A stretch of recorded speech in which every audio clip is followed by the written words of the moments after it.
देखो मैं ये गल कैप्टन अमरिंदर साहब नूं भी मैं ये गल कहना चाहुंदी हां 80 सालां दे हो गए की तुहानूं कुर्सी दा लालच है जिहड़ा तुहाडे ढिड चों गया नहीं तुसीं किन्ने वारी मुख मंत्री बन गए। मैं अज पंजाबियां नूं वधाई दिंदी हां कि जो जित लैके असीं दिल्ली तो पंजाब आए सी अज अंदोलन दा असर ही है कि देश के प्रधानमंत्री नूं बेरंग मोड़िया। रैली चारे पासों घेर ली सी किसानां ने तां कुर्सियां भी वड्डे पੱਧਰ ते खाली नज़र आईयां। लगदा कि इसे करके प्रधानमंत्री वापस मुड़ गए कि खाली पंडाल नूं संबोधित करना। इत्थों तक भी कह दिता गया कि सानू कोई पैकेज नहीं चाहिए, सानू कुछ नहीं चाहिए। 750 किसान शहीद हो गए और इस प्रधानमंत्री के मूँह चो एक शब्द नहीं निकलिया और अगों ये गल्लां कहंदा कि वो मेरे लिए नहीं मरे। सिक्योरिटी तो इन्होंने जिद्दन असी शंभू तो दिल्ली पहुँचना सी सिक्योरिटी तो उदण भी बहुत सी।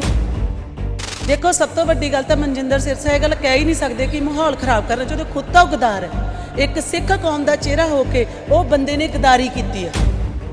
जिन्होंने लोगों ने बीजेपी ज्वाइन की है पंजाब के उन्होंने खाली कुर्सियां की उन्होंने आने वाले टाइम बहुत बेइज्जती का सामना करना पऊगा। पिंडां दे विच भी जाणगे, घर घर जाणगे, जनानियां बंदे तो छड्डो, जनानियां नहीं उन्होंने पिंड च वड़न देणगियां साडे वर्गियां।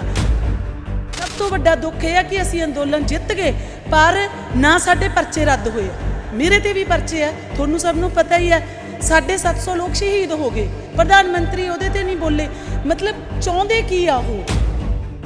रोजाना स्पोक्समैन देख रहे हो तुसीं इस वक्त तुहाडे नाल तुहाडा अपना दोस्त हरदीप सिंह भोगल। देश के प्रधानमंत्री की अज फिरोजपुर फेरी सी पर जिस तरीके के हालात बने, जिस तरीके नाल उत्थे सुरक्षा नूं लैके वड्डे सवाल खड़े होए तां देश के प्रधानमंत्री फिरोजपुर की जिहड़ी वड्डी रैली सी जिथे वड्डा इकट्ठ करन दीयां चर्चावां चल रही सी नहीं पहुंचे, बेरंग वापस जाना पिया। बहुत सारिया चर्चावां सी कि अज बहुत वड्डे चेहरे जिहड़े ने बीजेपी दे विच शामिल हो सकते हैं पर सारा कुछ धरा धराया रह गया। साडे नाल राज कौर ने चंडीगढ़ की असीं गल कर लईए, किसान अंदोलन दे विच वड्डी भूमिका निभाउंदे रहे ने, सिंघू बॉर्डर ते जांदे रहे ने ते लगातार किसान अंदोलन दे विच वड्डी भूमिका निभाई।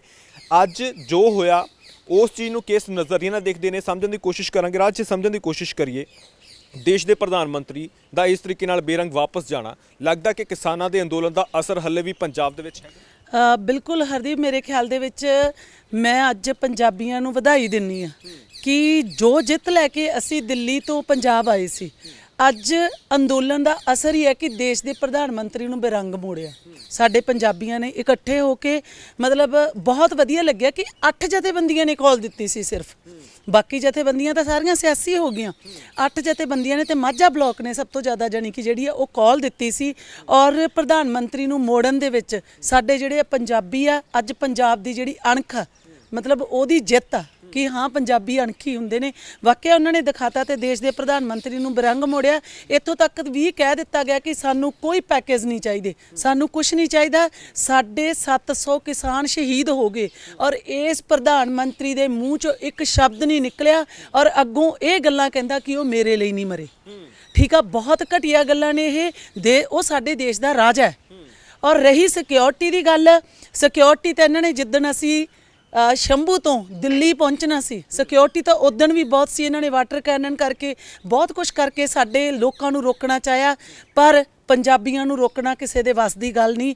जिथे आपदे हक्कां दे लई अड़ जाण मेरे ख्याल दे विच देश दा प्रधानमंत्री तां की भावें वर्ल्ड दी भी सिक्योरिटी लग जे कुछ लग जे ये लोग रुकण वालियां चों नहीं, क्योंकि ये लोग मौत तो नहीं डरदे।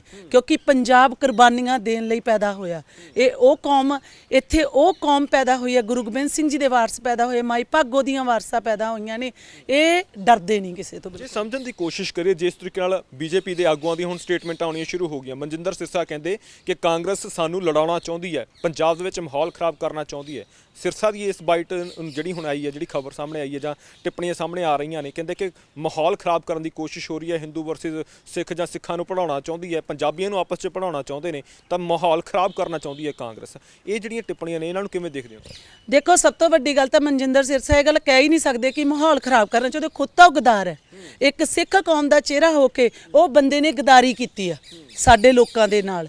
ठीक है, ओहदा तां ये बिल्कुल कह ही नहीं सकदा, वो इदां दीयां गल्लां। रही गल वो कहंदे ने कि लोकां नूं लड़ाउणा चाहुंदे आ, बिल्कुल नहीं। साडे लोकां नूं मेरे ख्याल 1.5 साल तो ਇਸ ਬੀਜੇਪੀ ਸਰਕਾਰ ਨੇ ਕਦੀ ਅੱਤਵਾਦੀ ਦੱਸਿਆ, ਕਦੀ ਮਾਓਵਾਦੀ ਦੱਸਿਆ, ਕਦੀ ਕੁਛ ਦੱਸਿਆ, ਪਰ ਸਾਡੀ ਕੌਮ ਦਾ ਸਬਰ ਰਿਹਾ। ਅਸੀਂ ਧਰਮ ਦੇ ਨਾਂ ਤੇ ਅੱਜ ਨਾ ਲੜੀਏ ਨਾ ਕੱਲ ਲੜੀਏ, ਕਿਉਂਕਿ ਹਿੰਦੂ ਮੁਸਲਿਮ ਸਿੱਖ ਈਸਾਈ ਅਸੀਂ ਆ ਸਾਰੇ ਭਾਈ ਭਾਈ। ਧਰਮ ਦੇ ਨਾਂ ਤੇ ਬੀਜੇਪੀ ਨੇ ਲੋਕਾਂ ਨੂੰ ਬਹੁਤ ਲੜਾਉਣ ਦੀ ਕੋਸ਼ਿਸ਼ ਕੀਤੀ, ਪਰ ਲੋਕ ਸਿਆਣੇ ਰਹੇ। ਲੋਕਾਂ ਨੂੰ ਬੀਜੇਪੀ ਦੀਆਂ ਇਹਨਾਂ ਗੱਲਾਂ ਦੀ ਸਮਝ ਆ ਗਈ ਕਿ ਇਹ ਧਰਮ ਦੇ ਨਾਂ ਤੇ ਸਾਨੂੰ ਪਾੜਨਾ ਚਾਹੁੰਦੇ ਨੇ, ਪਰ ਲੋਕ ਸਿਆਣੇ ਰਹੇ। ਉਹ ਜਿਹੜਾ ਬਿਖਰਾਵਾ ਉਹ ਲੋਕਾਂ ਦੇ ਵਿੱਚ ਨਹੀਂ ਹੋਇਆ। ਔਰ ਅਸੀਂ ਸਾਰੇ ਇਨਸਾਨ ਆ, ਪਹਿਲਾਂ ਤਾਂ ਧਰਮ ਬਾਅਦ ਦੀ ਗੱਲ ਹੈ। ਔਰ ਅੱਜ ਲੋਕਾਂ ਨੇ ਜੋ ਇੱਕ ਆਪਦੀ ਇਨਸਾਨੀਅਤ ਤੇ ਉਹ ਦਿਖਾਈ ਹੈ। ਮਨਜਿੰਦਰ ਸਿਰਸਾ ਦੇ ਵੀ ਮੂੰਹ ਤੇ ਚਪੇੜ ਆ ਉਹ ਚੀਜ਼ ਦੀ। ਉਹ ਜਿਹੜੀ ਰੈਲੀ ਹੋਣੀ ਸੀ ਫਿਰੋਜ਼ਪੁਰ ਦੇ ਵਿੱਚ, ਉਹਦੇ ਸਟੇਜ ਦੇ ਉੱਪਰ ਹੰਸਰਾਜ ਬੋਲਦੇ ਨਜ਼ਰ ਆਏ, ਕੈਪਟਨ ਅਮਰਿੰਦਰ ਸਿੰਘ ਬੋਲਦੇ ਨਜ਼ਰ ਆਏ। ਜਿਹੜੇ ਲੋਕ ਸਾਫ਼ ਤੌਰ ਤੇ ਕਹਿੰਦੇ ਸੀ ਕਿ ਅਸੀਂ ਪੰਜਾਬੀਆਂ ਦੇ ਨਾਲ ਹੈਗੇ ਆ, ਹੁਣ ਉਹ ਲੋਕ ਉੱਥੇ ਬੋਲਦੇ ਨਜ਼ਰ ਆਏ ਸਟੇਜ ਤੋਂ। ਹੋਰ ਵੀ ਆਗੂ ਬੋਲੇ ਉੱਥੋਂ।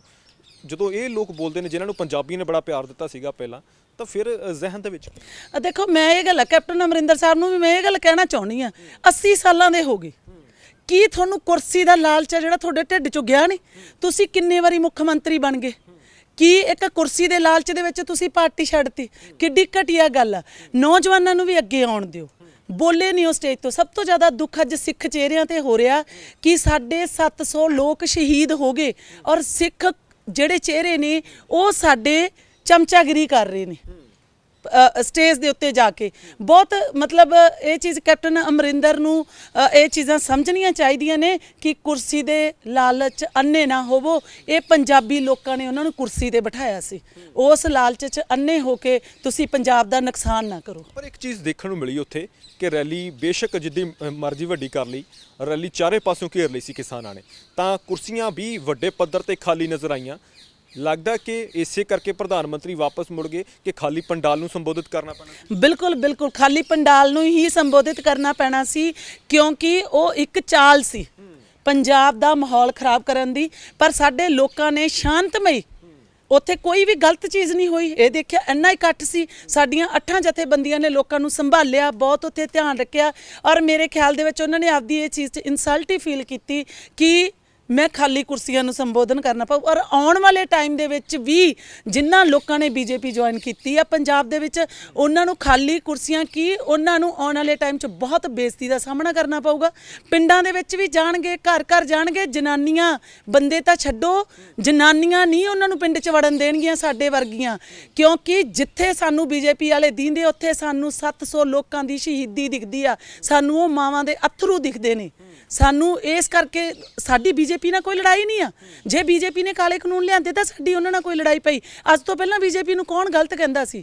ਅਸੀਂ ਕਦੀ ਕਿਸੇ ਨੇ ਗਲਤ ਕਿਹਾ ਸੀ? ਪਰ ਸਭ ਤੋਂ ਵੱਡਾ ਦੁੱਖ ਇਹ ਆ ਕਿ ਅਸੀਂ ਅੰਦੋਲਨ ਜਿੱਤ ਗਏ, ਪਰ ਨਾ ਸਾਡੇ ਪਰਚੇ ਰੱਦ ਹੋਏ ਆ।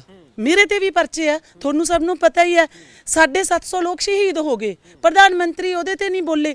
ਮਤਲਬ ਚਾਹੁੰਦੇ ਕੀ ਆ? ਉਹ ਕੀ ਚਾਹੁੰਦੇ ਨੇ? ਬਰਬਾਦੀ ਚਾਹੁੰਦੇ ਨੇ ਪੰਜਾਬ। ਤੁਹਾਡਾ ਜ਼ਿਕਰ ਕਰੀਏ, ਚੰਡੀਗੜ੍ਹ ਦੇ ਵਿੱਚ ਜਦੋਂ ਬੀਜੇਪੀ ਦੇ ਆਗੂ ਆਉਂਦੇ ਤੁਸੀਂ ਵਿਰੋਧ ਕੀਤਾ, ਤੁਹਾਡੇ ਖਿਲਾਫ ਵੀ ਕਾਰਵਾਈਆਂ ਸ਼ੁਰੂ ਕਰ ਦਿੱਤੀਆਂ। ਹੁਣ ਉਸੇ ਤਰੀਕੇ ਨਾਲ ਵਿਰੋਧ ਫਿਰੋਜ਼ਪੁਰ ਦੇ ਵਿੱਚ ਵੀ ਹੋਇਆ। ਇਹ ਵੀ ਖਬਰ ਆ ਰਹੀ ਹੈ ਕਿ ਉੱਥੋਂ ਦੇ ਐਸਐਸਪੀ ਦੇ ਉੱਪਰ ਵੀ ਕਾਰਵਾਈ ਕੀਤੀ ਜਾ ਰਹੀ ਹੈ। ਪੰਜਾਬ ਸਰਕਾਰ ਵੀ ਆਪਣੇ ਵੱਲੋਂ ਕੋਸ਼ਿਸ਼ ਕਰ ਰਹੀ ਹੈ। ਹੁਣ ਵੀ ਜਿਸ ਤਰੀਕੇ ਨਾਲ ਪ੍ਰੈਸ਼ਰ ਵੱਧ ਗਿਆ ਨੈਸ਼ਨਲ ਲੈਵਲ ਦਾ, ਤੇ ਉਸ ਤਰੀਕੇ ਨਾਲ ਉਹਨਾਂ ਨੂੰ ਵੀ ਦੇਖਣਾ ਪੈਣਾ ਵੀ ਕਿੱਥੇ ਸਿਕਿਉਰਿਟੀ ਬ੍ਰੀਚ ਹੋਈ।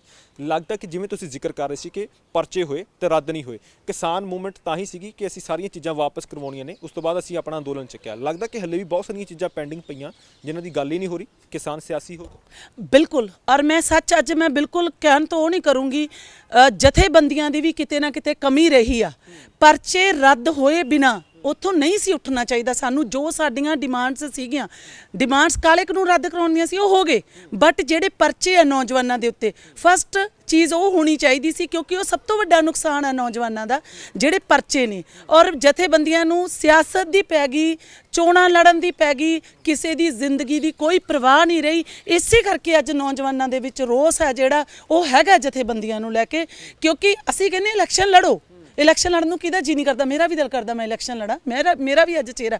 ਪਰ ਜੋ ਕਮਿਟਮੈਂਟਸ ਤੁਹਾਡੀਆਂ ਸੀਗੀਆਂ, ਉਹਨਾਂ ਕਮਿਟਮੈਂਟ ਨੂੰ ਤਾਂ ਪੂਰਾ ਕਰੋ ਨਾ ਲੋਕਾਂ। ਜਿਹੜੀ ਜ਼ਿਕਰ ਤੁਸੀਂ ਕਰ ਰਹੇ ਹੋ ਕਿ ਇਲੈਕਸ਼ਨਾਂ ਲੜਨੀਆਂ ਚਾਹੀਦੀਆਂ ਨੇ, ਬਹੁਤ ਸਾਰੇ ਲੋਕ, ਕਿਸਾਨ ਆਗੂ ਵੀ ਇਹੀ ਕਹਿੰਦੇ ਨੇ ਜਿਹੜੇ ਸਿਆਸਤ ਵਾਲੇ ਪਾਸੇ ਆਏ ਕਿ ਸਾਡੇ ਉੱਪਰ ਪ੍ਰੈਸ਼ਰ ਹੈਗਾ ਨੈਸ਼ਨਲ ਲੈਵਲ ਦਾ, ਨਹੀਂ ਇੰਟਰਨੈਸ਼ਨਲ ਲੈਵਲ ਦਾ। ਕਿ ਜਿਹੜੇ ਲੋਕ ਕਹਿੰਦੇ ਸੀ ਵੀ ਅਸੀਂ ਤੁਹਾਨੂੰ ਆਗੂ ਬਣਾਇਆ ਤੇ ਤੁਸੀਂ ਹੁਣ ਅੱਗੇ ਜਾ ਕੇ ਚੋਣਾਂ ਵੀ ਲੜੋ, ਕਿਉਂਕਿ ਸਾਨੂੰ ਇੱਕ ਬਦਲ ਦੀ ਲੋੜ ਹੈਗੀ ਆ। ਤੁਹਾਡੇ ਤੱਕ ਵੀ ਪਹੁੰਚ ਹੋ ਰਹੀ ਹੋਣੀ ਆ। ਕਿੱਧਰਲੇ ਪਾਸੇ ਨੂੰ ਜਾਣ ਦਾ ਇਰਾਦਾ ਹੈਗਾ ਜਾਂ ਕੀ ਤੁਸੀਂ ਸੋਚ ਰਹੇ ਹੋ ਇਸ ਵੇਲੇ? ਕਿਉਂਕਿ ਇਸ ਵੇਲੇ ਅਲਟੀਮੇਟਲੀ ਲੋਕ ਕੀ ਚਾਹੁੰਦੇ ਨੇ ਉਹਨਾਂ ਦਾ ਵੀ ਸੋਚਣਾ ਪੈਣਾ। ਦੇਖੋ ਹਰਦੀਪ, ਮੇਰਾ ਹਜੇ ਫਿਲਹਾਲ ਕੋਈ ਇਰਾਦਾ ਨਹੀਂ, ਬਟ ਮੇਰੀ ਟੀਮ ਵਰਕ ਕਰ ਰਹੀ ਆ। ਤਾਂ ਮੇਰੀ ਟੀਮ ਆ ਜਿਹੜੀ ਜੋ ਡਿਸਾਈਡ ਕਰੂਗੀ ਮੇਰੇ ਲਈ ਕਿ ਰਾਜ ਨੇ ਰਾਜਨੀਤੀ 'ਚ ਆਉਣਾ ਕਿ ਨਹੀਂ ਆਉਣਾ, ਉਹਦੇ ਲਈ ਕੀ ਬੈਨੀਫਿਟਸ ਨੇ, ਕੀ ਨੁਕਸਾਨ ਨੇ, ਕਿਉਂਕਿ ਮੇਰਾ ਆਪਦਾ ਕੋਈ ਵੀ ਹਜੇ ਇਦਾਂ ਦਾ ਨਹੀਂ ਆ। ਮੇਰੀ ਟੀਮ ਡਿਸਾਈਡ ਕਰ ਦੂਗੀ ਕਿ ਰਾਜਨੀਤੀ 'ਚ ਆਊਗੀ ਕਿ ਨਹੀਂ ਆਊਗੀ। ਹਾਂ, ਆਉਣ ਵਾਲੇ ਟਾਈਮ ਦੇ ਵਿੱਚ ਸਮਾਂ ਹੀ ਤੈਅ ਕਰੂਗਾ ਕਿ ਅਸੀਂ ਰਾਜਨੀਤੀ 'ਚ ਆਉਣਾ, ਕਿਉਂਕਿ ਪੰਜਾਬ ਨੂੰ ਇੱਕ ਚੰਗੀ ਸਿਆਸਤ ਦੀ ਬਹੁਤ ਜ਼ਰੂਰਤ ਆ।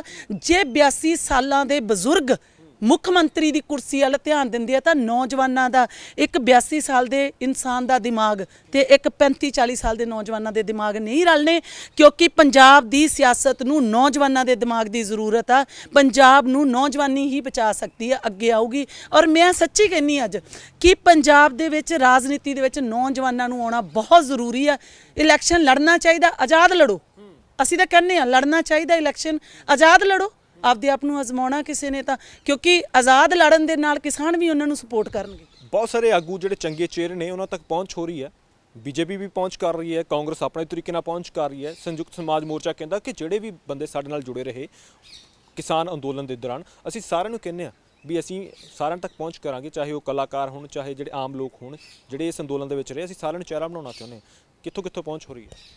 ਦੇਖੋ ਹਰਦੀਪ, ਸਾਰੇ ਹੀ ਪਹੁੰਚ ਕਰ ਰਹੇ ਆ, ਇਹੋ ਜੀ ਕੋਈ ਗੱਲ ਨਹੀਂ। ਆਫਰਸ ਸਾਰੇ ਪਾਸਿਓਂ ਆ, ਕਿਉਂਕਿ ਚਲੋ ਅਸੀਂ ਕਿਸਾਨੀ ਅੰਦੋਲਨ ਦੇ ਵਿੱਚ ਕੰਮ ਕੀਤਾ, ਪਰ ਇਹ ਬਹੁਤ ਬਿਗ ਡਿਸੀਜਨ ਆ। ਕਿਉਂਕਿ ਮੈਂ ਇਦੋਂ ਪਹਿਲਾਂ ਬਿਲਕੁਲ ਕਿਸੇ ਰਾਜਨੀਤਿਕ ਪਾਰਟੀ ਨਾਲ ਅਟੈਚ ਨਹੀਂ ਹੈਗੀ, ਮੇਰਾ ਕੋਈ ਬੈਕਗ੍ਰਾਉਂਡ ਨਹੀਂ ਹੈਗਾ ਰਾਜਨੀਤਿਕ। ਚੜੂਨੀ ਸਾਹਿਬ ਵੀ ਸਿਆਸਤ ਵਾਲੇ ਪਾਸੇ ਕਹਿ ਰਹੇ ਨੇ ਵੀ ਆਉਣਾ ਚਾਹੀਦਾ।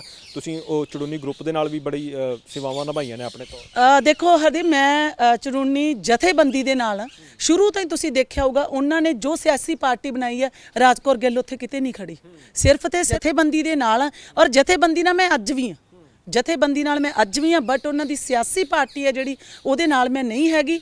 ਔਰ ਪਹੁੰਚ ਦੀ ਗੱਲ ਦੇਖੋ, ਪਹੁੰਚ ਹਰ ਕੋਈ ਕਰਦਾ, ਥੋੜੀ ਬਹੁਤੀ ਜਿੰਨੀ ਕੁ ਸਾਡੀ ਹੈਗੀ ਆ, ਹਨਾ। ਇਹ ਕੋਸ਼ਿਸ਼ ਹੈ, ਮੈਂ ਤੁਹਾਨੂੰ ਪਹਿਲਾਂ ਹੀ ਕਹਿਤਾ ਕਿ ਮੇਰੀ ਟੀਮ ਡਿਸਾਈਡ ਕਰੂਗੀ ਕਿ ਰਾਜਕੌਰ ਨੇ ਰਾਜਨੀਤੀ 'ਚ ਆਉਣਾ ਕਿ ਨਹੀਂ ਆਉਣਾ। ਤੁਹਾਡੀ ਜਿਹੜੀ ਇੱਥੇ ਚੰਡੀਗੜ੍ਹ ਦੇ ਵਿੱਚ ਜਿਨ੍ਹਾਂ ਸਾਰਿਆਂ ਨੇ ਇਕੱਠਿਆਂ ਨੇ ਕੰਮ ਕੀਤਾ, ਉਹ ਡਿਸਾਈਡ ਕਰਨਗੇ ਕਿ ਸਿਆਸਤ ਦੇ ਵਿੱਚ ਜਾਣਾ ਜਾਂ ਨਹੀਂ ਜਾਣਾ। ਵੈਸੇ ਨਿੱਜੀ ਤੌਰ ਤੇ ਕੀ ਸੋਚ ਰਹੇ ਹੋ ਕਿ ਜਿਵੇਂ ਤੁਸੀਂ ਜ਼ਿਕਰ ਕਰ ਰਹੇ ਹੋ ਕਿ ਨੌਜਵਾਨਾਂ ਨੂੰ ਆਉਣਾ ਚਾਹੀਦਾ, ਜਿਹੜੀ ਕਿਸਾਨਾਂ ਨੇ ਜਥੇਬੰਦੀ ਬਣਾਈ ਹੈ ਸੰਯੁਕਤ ਸਮਾਜ ਮੋਰਚਾ, ਲੱਗਦਾ ਕਿ ਇਹ ਸਹੀ ਫੈਸਲਾ ਹੈਗਾ? ਕਰ ਲੈਣੀ ਚਾਹੀਦੀ ਕੋਸ਼ਿਸ਼ ਇੱਕ ਵਾਰ? ਕੋਸ਼ਿਸ਼ ਤਾਂ ਕਰ ਲੈਣੀ ਚਾਹੀਦੀ ਹੈ, ਪਰ ਮੈਂ ਉਸ ਚੀਜ਼ ਤੋਂ ਅਸੀਂ ਥੋੜਾ ਜਿਹਾ ਉਹ ਆ ਕਿ ਕਿਸੇ ਨੂੰ ਪੁੱਛਿਆ ਨਹੀਂ ਗਿਆ। ਸਲਾਹ ਕਰ ਲੈਣੀ ਚਾਹੀਦੀ, ਸਲਾਹ ਲੈ ਕੇ ਸਾਰਿਆਂ ਦੀ ਇੱਕ ਮਤ ਬਣਾ ਕੇ ਫਿਰ ਫੈਸਲਾ। ਬਿਲਕੁਲ, ਮਤਲਬ ਜੇ ਇੱਕ ਕਹਿੰਦੇ ਹੁੰਦੇ ਆ ਕਿ ਜੇ 5 ਬੰਦਿਆਂ ਨੇ ਫੈਸਲਾ ਲਿਆ, ਜੇ 50,000 ਬੰਦਾ ਰਲ ਕੇ ਨੌਜਵਾਨਾਂ ਨੂੰ ਵਿੱਚ ਬਿਠਾ ਕੇ ਫੈਸਲਾ ਲਿਆ ਜਾਂਦਾ ਤਾਂ ਸ਼ਾਇਦ ਬਹੁਤ ਵਧੀਆ ਫੈਸਲਾ ਹੁੰਦਾ ਇਹ। ਬਾਕੀ ਚਲੋ ਬਜ਼ੁਰਗ ਨੇ, ਸਾਡੇ ਨੂੰ ਸਿਆਣੇ ਆ, ਉਹਨਾਂ ਦਾ ਜ਼ਿੰਦਗੀ ਦਾ ਐਕਸਪੀਰੀਅੰਸ ਆ, ਅਸੀਂ ਉਹਦੇ ਬਾਰੇ ਕੁਝ ਨਹੀਂ ਕਹਿੰਦੇ। ਪਰ ਮੇਰੀ ਜੋ ਨਿੱਜੀ ਰਾਏ ਆ ਉਹ ਇਹ ਆ ਕਿ ਜੇ ਨੌਜਵਾਨਾਂ ਨੂੰ ਪੁੱਛਿਆ ਜਾਂਦਾ ਬਿਠਾ ਕੇ ਤਾਂ ਸ਼ਾਇਦ ਬਹੁਤ ਵਧੀਆ ਹੁੰਦਾ।